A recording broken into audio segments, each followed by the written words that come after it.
2014 წლის 8 მარტის ღამეს Malaysia Airlines-ის რეისი MH370 გაემგზავრა კუალა-ლუმპურის საერთაშორისო აეროპორტიდან პეკინში, ჩინეთში. თვითმფრინავი იყო Boeing 777, რომელიც ითვლებოდა ერთ-ერთ ყველაზე უსაფრთხო და საიმედო თვითმფრინავად იმ დროს. თვითმფრინავში იმყოფებოდა 239 ადამიანი, 227 მგზავრი და 12 ეკიპაჟის წევრი. აფრენის შემდეგ ყველაფერი ჩვეულებრივად და უსაფრთხოდ მიმდინარეობდა.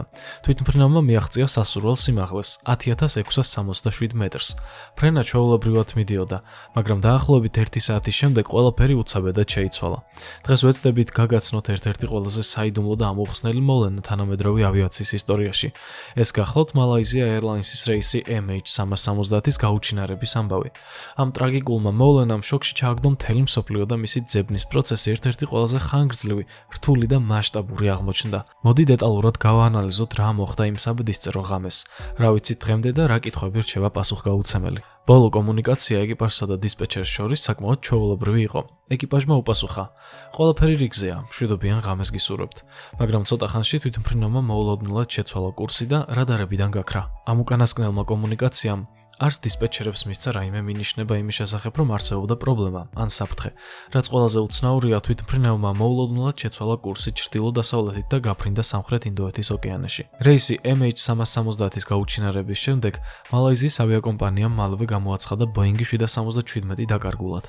მალაიზიის მთავრობამ და ავიაკომპანიამ დაიწყეს მასშტაბური ძებნის ოპერაცია.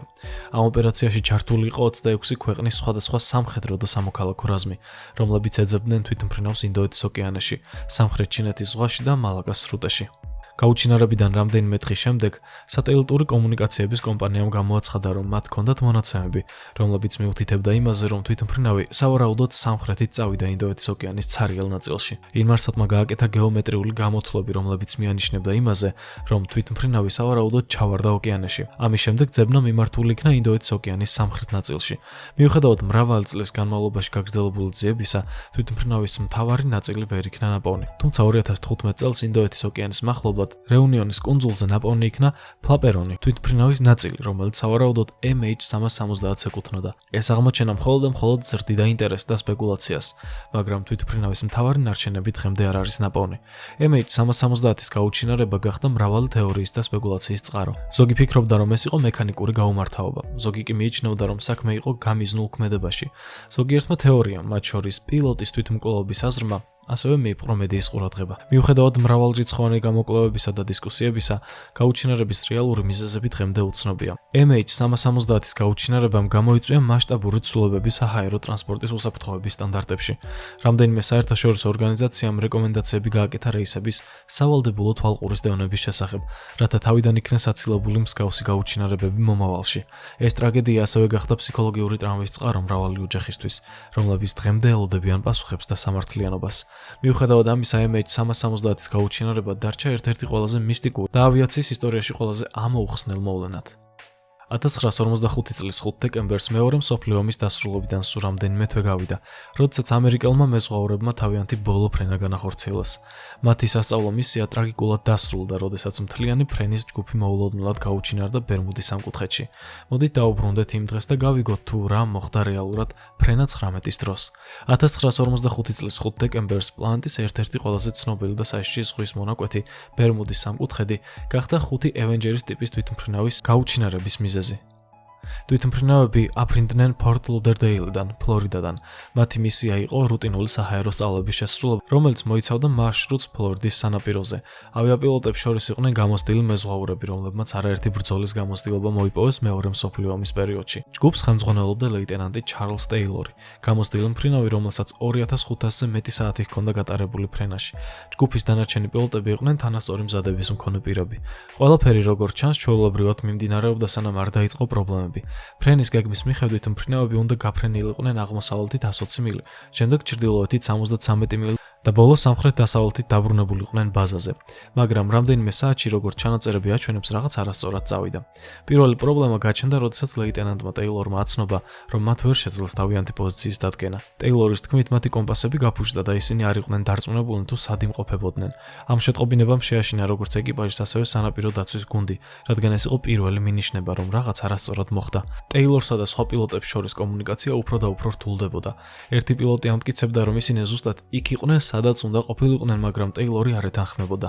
მალევე სიტუაცია კიდევ უფრო დაიძაბა, როდესაც პილოტები სხვადასხვა მიმართულებით გაფრენას იწყებდნენ, იმ იმედით, რომ იპოვიდნენ თავიანთ გზას. ამ დროს ტეილორმა გადაწყვიტა ჩრდილოეთით გაფრენილიყო, რამაც შესაძლოა მხოლოდ გაამძაფრა მათი სავალალო მდგომარეობა. მათ უკვე რამდენიმე საათი ჰქონდათ ჰაერში გატარებული და საწვავიც უთავდებოდათ. პილოტები სულ ქაოსში და დაბნეულები იყვნენ. თითოეული შემდგომი კომუნიკაცია, რომელიც დაფიქსირდა, უფრო შფოთვით ივსებოდა. საბოლოოდ ტეილორმა გადაწყვიტა ჩრდილოეთით გაფრენა, რაც სავარაუდოდ იყო მცდელობა დაებრუნებინა თავისი პოზიცია, მაგრამ ისინი კიდევ უფრო დაშორდნენ ფლორიდის სანაპიროებს. ფრენა 19-ის პილოტებმა შეძლეს ბოლო კომუნიკაციის გაკეთება დაახლოებით 18 საათსა და 20 წუთზე, როდესაც ისინი აცხადებდნენ, რომ იწყებდნენ ავარიულ დაშვებას ოკეანეში, რადგან საწვავი უმთავრდებოდათ. ამის შემდეგ ყველანაირი კავშირი მათთან შეწყდა.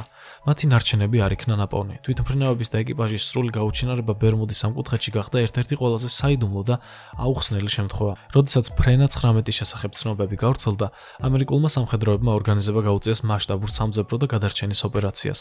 ოპერაცია ჩატარდა ჰაერიდან და ზღვიდან, მაგრამ ვერაფერი ვერ იპოვეს. ერთი სამძებრო თვითმფრინავი, რომელიც გაიგზავნა ფრენა 19-ის მოსაძებნად, ასევე მოულოდნელად გაუჩინარდა. ამ გაუჩინარებამ კიდევ უფრო გაამწვავა ფრენა 19-ის იდუმალი და ტრაგიკული ისტორია.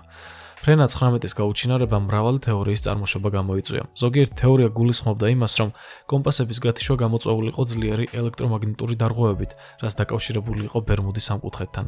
სხვები ამტკიცებდნენ, რომ ეს იყო მექანიკური შეცდომები და ხარვეზების ერთობლიობა, რამაც პილოტების შეცდომაში შეიყვანა. გარდა ამისა, არსებობდნენ ადამიანები, რომლებიც ფიქრობდნენ, რომ ფრენა 19-ის გაუჩინარება იყო დაკავშირებული ზეადამიანურ ან არამიწიერ ძალებთან. მიუხედავად იმისა, რომ ამ სპეკულაციებს არ გააჩნიათ მტკიცებულებები, ისინი მაინც განეხილება.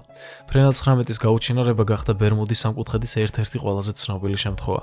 მიუხედავად მრავალი წლის განმავლობაში გაგრძელებული კვლევებისა და ექსპედიციებისა, რეალური მიზეზი, რატომ დაკარგა ხუთივე თვითმფრინავმა თავისი გზა და რატომ ვერ იპოვეს მათი ნარჩენები, დღემდე უცნობია. თუმცა ეს ტრაგედია გახდა გაფრთხილება საჰაერო და საზღვაო ოპერაციების უსაფრთხოებისთვის და ასევე ეს არის ავიაციის ისტორიის ერთ-ერთი ყველაზე საიდუმლო და ამოუხსნელი თავი.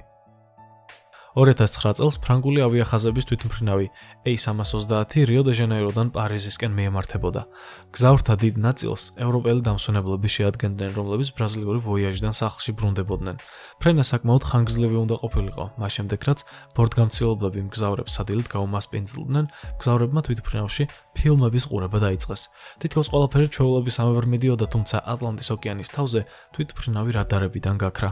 5 დღიანი ძებნის შემდეგ თვითმფრინავის ნარჩენებს ოკეანეში მიაგნეს. 228 მგზავრი დაიღუპა. დღემდე გამოცანად რჩება, რატომ უნდა ჩავარდნილიყო ოკეანეში ტექნიკურად გამართული თვითმფრინავი გამოცდილი მფრინავებით. რეისი 914. 1955 წლის რეისი 914 ნიუ-იორკიდან ფლორიდაში მიფრინავდა, თუმცა დანიშნულების ადგილამდე ვერ ჩააღწია. ასე მოულოდნელად ის ჰაერში გაუჩინარდა. ყოველგვარი გამაფრთხილებელი სიგნალისა და შეტყობინების გარეშე თითქოს თვითმფრინავი 57 მგზავრთან ერთად ჰაერში აორთქლდა. ერთი შეხედვით ყველაფერი აქ უნდა დამთავრდეს, მაგრამ არა.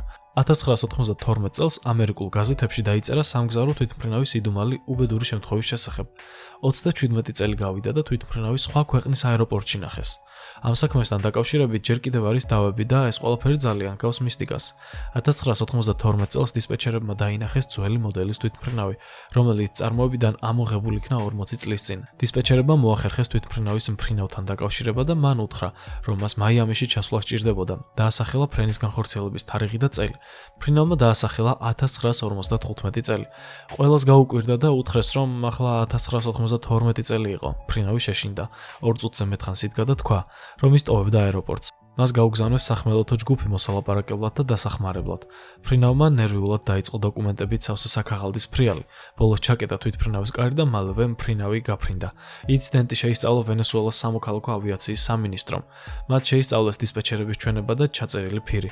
თუმცა საზოგადოებამდე არაფერი მოუტანიათ. ალბათ ისინი უბრალოდ ცდილობდნენ ხალხისგან დაემალა თვითმფრინავის გაუჩინარება და ბორტზე მყოფი 57 მგზავრი, რომელსაც თან ახლდა ეკიპაჟის 4 წევრი. ზოგადად ეს ამბავი ცნობილი გახდა გაზეთის სტატიის წყალობით. შემდეგ ბევრმა დაადანაშაულა გაზეთი ტყუილში, თუმცა მედიაში წამოიჭრა კითხვა, რატომ გამოჩნდა ინფორმაცია გაუჩინარებული თვითმფრინავის შესახებ 27 წლის შემდეგ. საინტერესოა, რა მოხდა იქ სინამდვილეში. ეს ამბავი ვიღაცის მიერ გამოგონილი ტყუილია თუ ფაქტია, რომელიც ამერიკის ხელისუფლებამ დამალა. ვინ იცის, თუმცა ერთი რამ ცხადია, ამ ამბავმა მთელი მსოფლიო მოიცვა და ყველა საუბრობდა იდუმალებით მოცულ გაუჩინარებულ თვითმფრინავზე. ჩვენი ვიდეო კი დასასრულს მიუახლოვდა. გმადლობთ რომ თავიდან ბოლომდე უყურეთ. ვიდეოს ბოლოს მინდა შემოგთავაზოთ ჩვენი ახალი პროექტი. ეს არის სახალისო და საინტერესო TikTok ლაიფჰაკების შემოწმება. გადაიდეთ აღწერაში და პირველ კომენტარში ჩამაგრებულ ბმულზე და აუცილებლად გამოიწერეთ ჩვენი ახალი არხი. მე შემდეგ ვიდეომდე გემშვიდობებით. დროებით.